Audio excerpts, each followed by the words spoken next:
Shalom, selamat pagi Bapak Ibu Saudara yang terkasih. Puji nama Tuhan, bersama-sama pagi hari ini kembali sama-sama kita berkumpul dalam hadirat Tuhan. Dimanapun saudara berada, saya percaya bahwa pagi hari ini kita siap untuk terima kekuatan yang baru daripada Tuhan Yesus. Kita bersama-sama memulai hari yang baru dengan sukacita yang baru daripada Tuhan. Mari bersama pagi hari ini kita naikkan pujian dan syukur. Katakan, Tuhan terima kasih buat pagi hari ini kami boleh bangun dengan hati yang bersyukur. Apapun keadaan kami saat ini Tuhan, kami percaya bahwa senantiasa Tuhan yang pegang setiap hidup kami. Selalu ada penyertaan Tuhan dalam waktu-waktu kami. Dan kami mau mulainya di dalam hadirat-Mu saat ini. Kami naikkan pujian dan penyembahan kami, syukur kami Tuhan. Untuk segala sesuatu yang Tuhan perbuat dalam hidup kami. Kami percaya bahwa rancangan-Mu adalah rancangan damai sejahtera atas hidup kami. Engkau menyediakan apa yang terbaik bagi setiap kami Tuhan. Dan kami selalu percaya akan waktu Tuhan itu yang terbaik bagi hidup kami. Biar lebih dalam kami mau menikmati kasih-Mu Tuhan pagi hari ini. Hadirat-Mu itu yang menjamah setiap kami pribadi lepas pribadi dimanapun kami berada saat ini. Terima kasih Tuhan. Biar hati kami datang bersyukur Bapa, menikmati kasih-Mu dalam bait-Mu. Terima kasih Tuhan. Haleluya. Terima kasih Tuhan.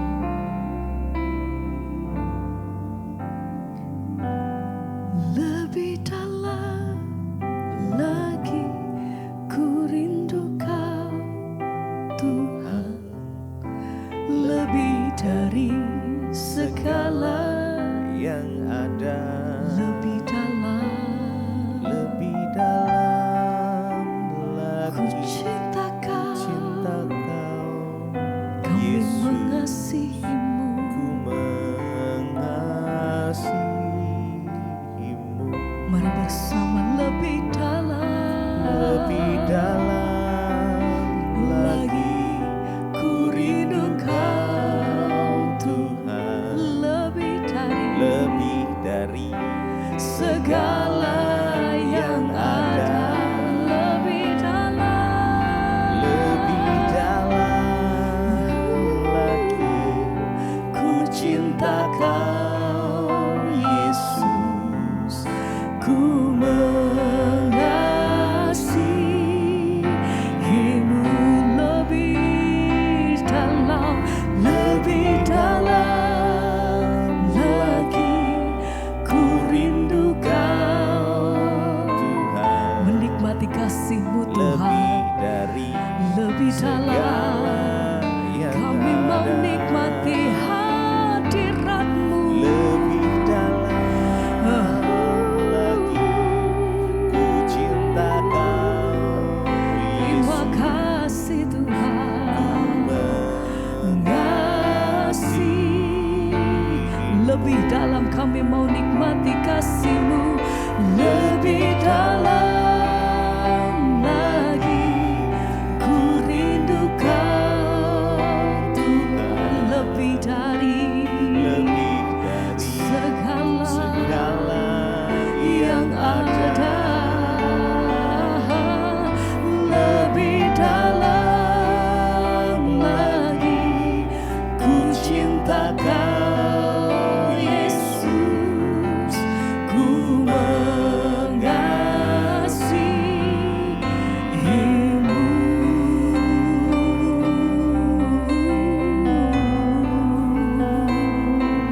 Lebih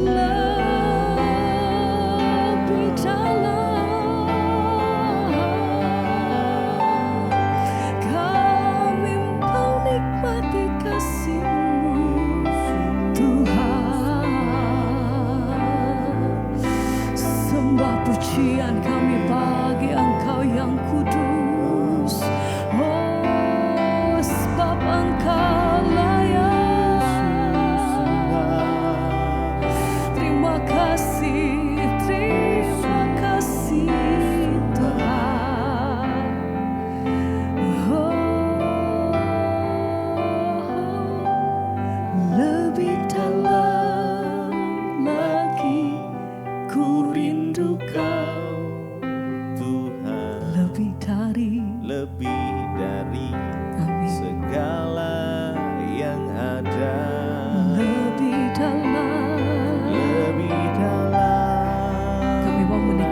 kasih-Mu Tuhan. cinta Kau. Kami mengasihi Engkau. Ku mengasihi. Sekali lagi mari bersama katakan, lebih dalam lagi ku rindu Kau, rindu Kau, lebih dari segala yang ada. Lebih dalam lagi ku cinta Kau, Yesus. Ku mengasihi-Mu.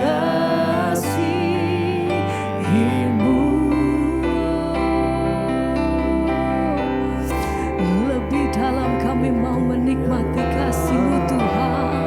Sebab tinggal tenang di dalam hadirat-Mu kami temukan kekuatan yang baru. Lebih dalam kami mau nikmati bait-Mu. Kau satu-satunya pengharapan kami yang kami percaya. Hanya Yesus.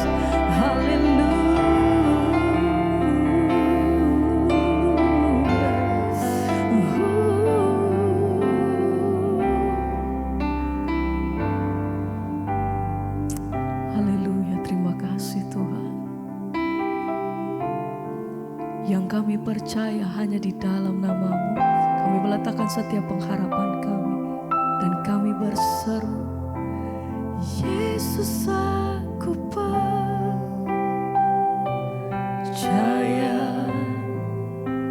Yesus aku milik-Mu. Amin. Ku hidup karena-Mu dan hanya untuk-Mu. Panggil namanya, Yesus aku kami percaya. percaya. Yesus aku Kami milik-Mu. milik-Mu. Kami hidup Ku hidup karena-Mu dan hanya untuk-Mu. dan hanya untuk-Mu. Yesus aku percaya.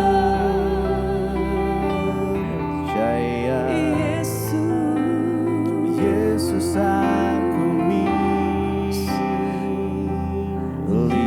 Ku hidup Tuhan. Karena-Mu Terima kasih untuk kasih-Mu. dan hanya Kami panggil nama-Mu. Yesus aku percaya.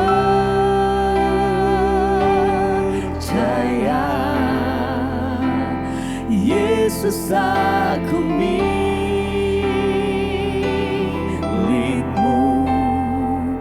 Ku hidup karena-Mu dan hanya untuk-Mu selamanya.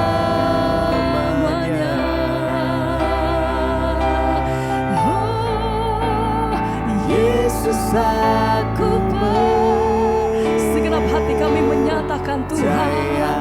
Engkau satu-satunya yang kami percaya. Dengan iman kami berkata Tuhan, oh, ku hidup karena dan hanya oh, Yesus aku percaya. Yesus aku milik-Mu. Ku hidup karena-Mu dan hanya untuk-Mu selamanya.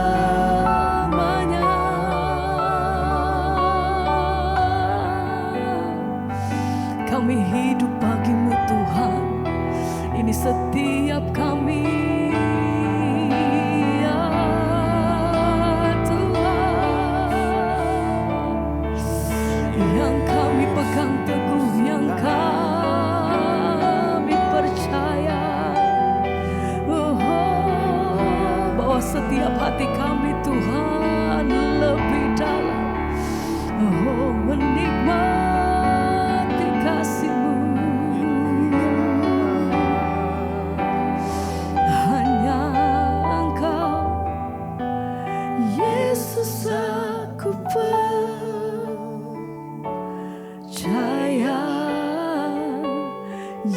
Yesus aku kami milikmu. milikmu. Ku hidup bagimu Ku hidup karenamu dan hanya untukmu. dan hanya untukmu. Sekali lagi katakan, Yesus aku Yesus. percaya. Oh, Yesus aku kami milikmu. milikmu. Amin. Ku hidup karenamu Ya Tuhan, dan hanya untukmu selamanya.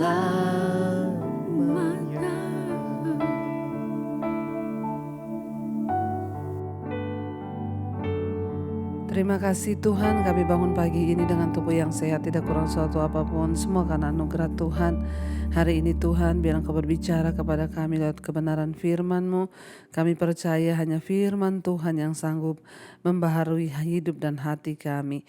Terima kasih Bapa, tuntun kami lewat kebenaran firman Tuhan, karena Tuhan kami percaya bahwa orang-orang yang terus mencari Tuhan, orang-orang yang terus mendekatkan diri dengan Tuhan, merekalah yang akan terus melihat janji-janji Tuhan itu terjadi dalam kehidupan kami. Terima kasih Bapa, kami berdoa mengucap syukur.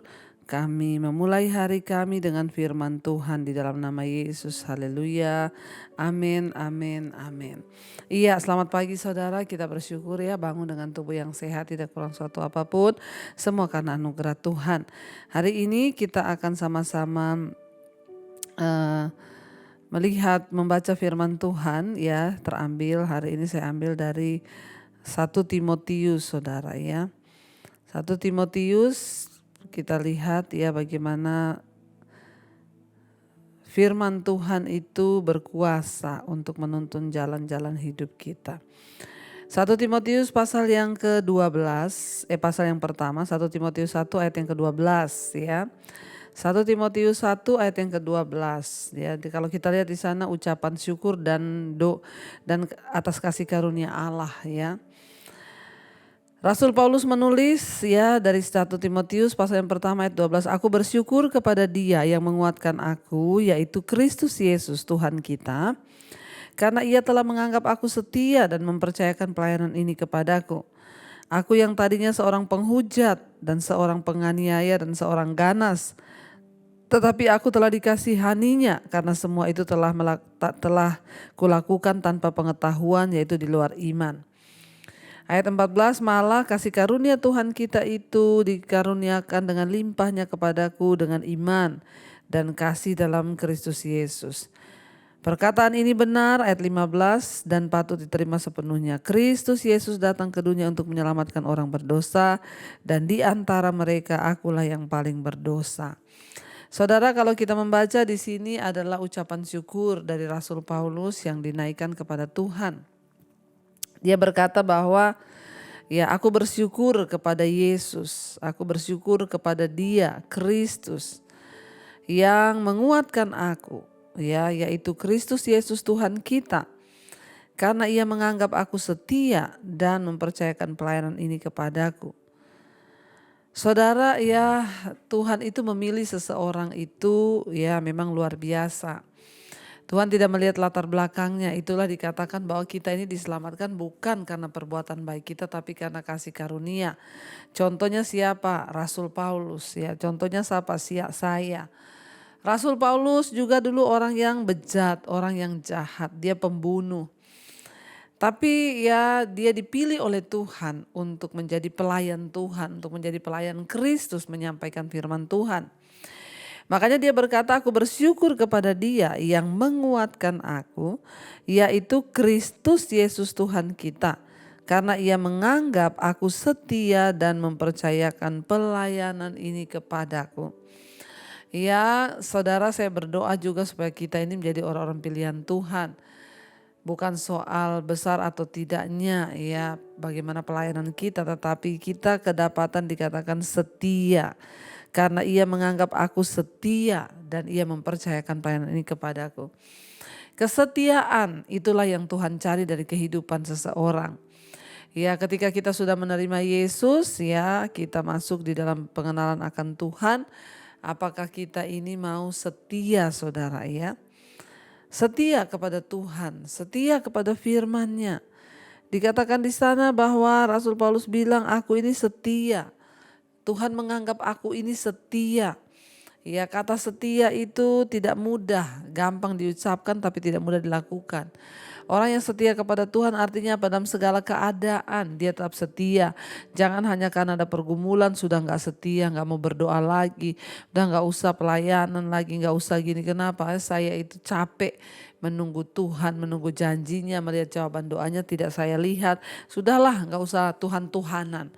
Saudara, ya, orang yang setia itu yang orang yang teruji dalam segala keadaan, baik ataupun tidak baik, dia tetap percaya pada Tuhan. Kita tahu Rasul Paulus ketika dia dipilih, dia bukan orang benar. Dia orang bejat, orang berdosa, orang yang benar-benar kotor. Ya, tetapi Tuhan memilih dia, saudara. Dan ketika Tuhan memilih dia, Tuhan mengangkat dia, ya dia dipercayakan di dalam sebuah pelayanan. Kenapa? Karena Tuhan anggap dia setia, dia katakan di situ, ya. Aku bersyukur kepada Dia yang menguatkan aku, yaitu Kristus Yesus Tuhan kita, karena Ia menganggap aku setia dan mempercayakan pelayanan ini kepadaku. Ayat 13 dikatakan, aku yang tadinya seorang penghujat, seorang ganas, seorang penganiaya. Ya, bayangkan, tetapi aku telah dikasihaninya karena semuanya itu telah kulakukan tanpa pengetahuan, yaitu di luar iman. Kenapa kita bisa diselamatkan? Karena kasih karunia, dikatakan bukan karena perbuatan baik kita. Ya, karena memang dulu kita melakukan semua kejahatan itu karena kita tidak mengenal Tuhan. Saya dulu hidup dalam dosa karena saya tidak mengenal jalan Tuhan. Saya tidak mengenal Tuhan. Rasul Paulus dulu membunuh orang-orang Kristen karena dia tidak mengenal jalan Tuhan. Dia melakukan itu di luar iman, dikatakan, yaitu dia melakukan itu semua tanpa pengetahuan, yaitu di luar iman. Kalau kita belum tahu, kita melakukan kejahatan, ya Tuhan mengampuni. Tapi kalau kita sudah tahu, ya tapi kita pura-pura nggak tahu dan kita terus melakukan kejahatan, nah itu yang berbeda, saudara, ya. Jadi hati-hati, ya semakin banyak kita tahu firman Tuhan, semakin kita ini dituntut untuk menjadi pelaku firman. Kalau Rasul Paulus bilang, dulu aku seorang penghujat, seorang penganiaya, aku seorang ganas, ya. Tetapi Tuhan mengasihinya karena dia melakukan semua itu tanpa pengetahuan, yaitu di luar iman. Berbeda ketika kita sudah punya iman pada Yesus tapi kita sengaja terus melakukan kejahatan demi kejahatan. Nah, itu yang tidak boleh, saudara. Ya, biarlah kita ini semua mau berdoa, Tuhan ubah kami. Kami sudah punya pengetahuan tentang kebenaran. Kami sudah punya pandangan, kami sudah diberikan oleh Tuhan, hukum-hukum Tuhan, janji-janji Tuhan, dan itu semua indah karena itu ajar kami Tuhan untuk hidup, menekan kedagingan kami dan hidup dalamnya. Dulu Rasul Paulus pembunuh, dia bunuh para pengikut Kristus, dia seorang teroris dulu, ya. Kalau ada orang beribadah kepada Kristus, dia datang, dia aniaya, dia bunuh, dan dia merasa dia berbuat bakti kepada Tuhannya dengan membunuh orang Kristen. Tapi dia berkata, itu semua aku lakukan tanpa pengetahuan, yaitu di luar iman. Nah, sekarang kita melakukan kejahatan, apakah itu di luar iman atau di dalam iman? Setelah kita percaya pada Yesus, setelah kita mendengarkan firman, setelah kita tahu kebenaran, tapi kita masih terus hidup dalam dosa, nah itu namanya kita melakukan kejahatan di dalam iman dengan pengetahuan yang sudah kita miliki. Ya, dikatakan Rasul Paulus bilang, tapi justru karena dia itu tidak mengetahui, dia berdosa.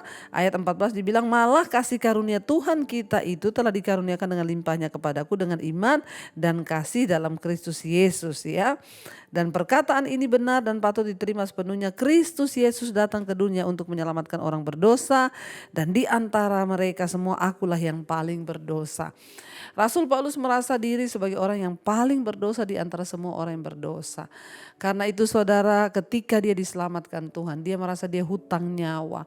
Dia merasa dia hutang budi kepada Tuhan. Makanya dia tidak pernah sia-siakan. Orang yang merasa berhutang banyak itu, dia akan bersyukur, ya, ketika diampuni, saudara.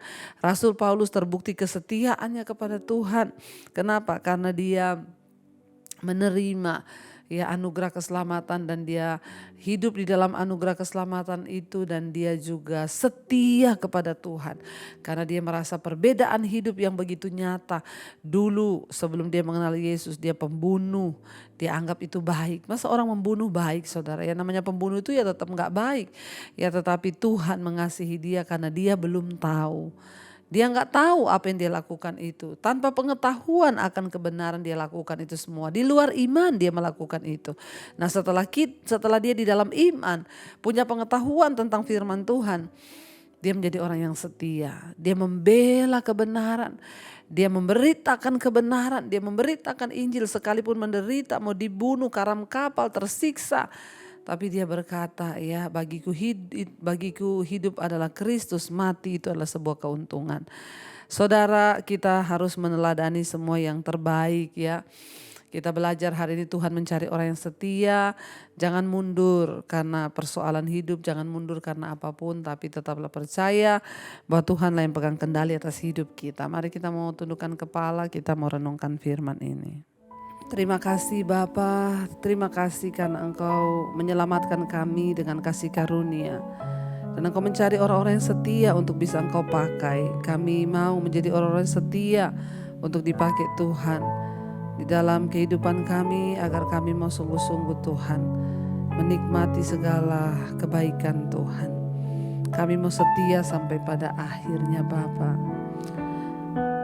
Mari katakan bersama pujian ini saudara. Telah kulihat kebaikan-Mu yang tak pernah habis di hidupku. Katakan kami akan berjuang Tuhan. Amin.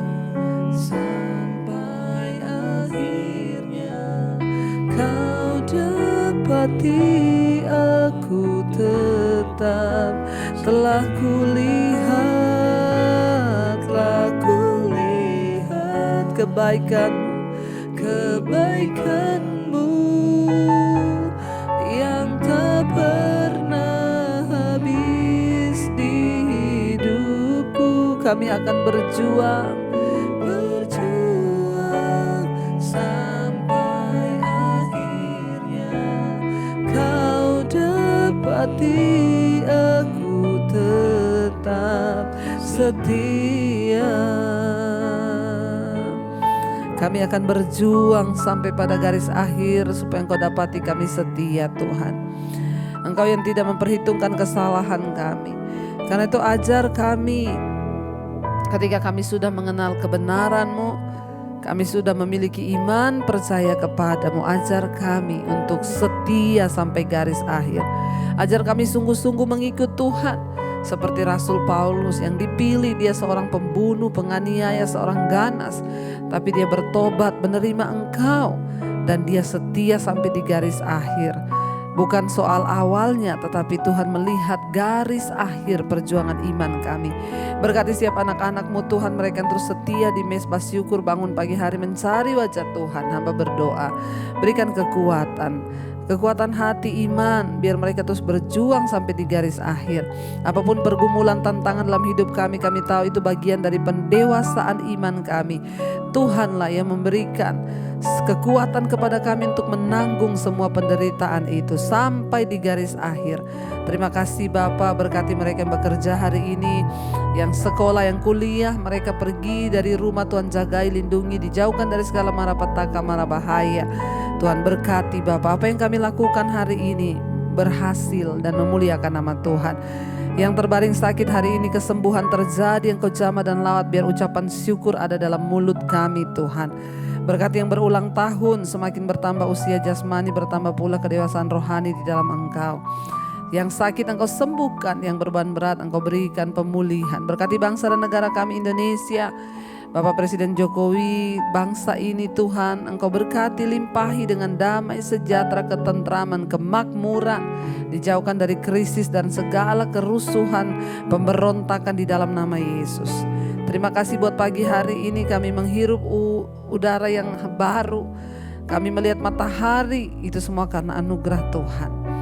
Mari kita berdoa. Bapa kami saudara, Bapa kami yang ada dalam sorga, Dikuduskanlah namamu, datanglah kerajaanmu. Jadilah kehendak-Mu di bumi seperti di sorga. Berikanlah kami pada hari ini makanan kami yang secukupnya. Dan ampuni kami akan kesalahan kami, seperti kami juga mengampuni orang yang bersalah kepada kami. Dan janganlah membawa kami dalam pencobaan, tapi lepaskanlah kami daripada yang jahat. Karena Engkaulah yang punya kuasa dan kerajaan, kemuliaan sampai selama-lamanya. Mari buka hati dan tanganmu saudara, terimalah kiranya berkat dari Allah Bapa, cinta kasih dari Tuhan Yesus Kristus, penyertaan Allah Roh Kudus menyertai hidupmu mulai hari ini, bahkan sampai waktu yang kedua Tuhan Yesus datang kembali menjemput kita. Nama kita tercatat di dalam kitab kehidupan. Dalam nama Tuhan Yesus yang percaya diberkati Tuhan, katakan bersama, amin, amin, amin. Tuhan Yesus memberkati, shalom dan selamat pagi.